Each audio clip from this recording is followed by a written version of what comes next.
এই যে ছেড়ে দিব এ পদ্মারি ছেড়ে দিব আরে ছেড়ে দিব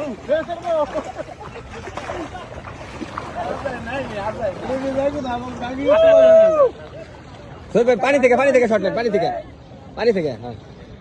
পানি থেকে তাজা ইলিশ এটা করে কেমন এই দেখ ওই যে এক ভাই ই করতেছে এই যে দেখেন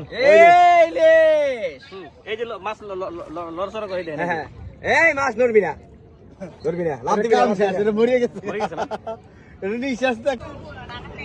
একবার তাজা ইলিশ নরে এলাম তাজা ইলিশ বাবা এই যে যাবো কিন্তু ভাই সব ভাই যাবো কিন্তু যাব না টাইট করে দেন ধর দিবি যাই না ধর দিবি আরো ধর দিব না ভাই দিল তোর আরো ধরে বেড়ে দিলে এই দেখো পাইছিনি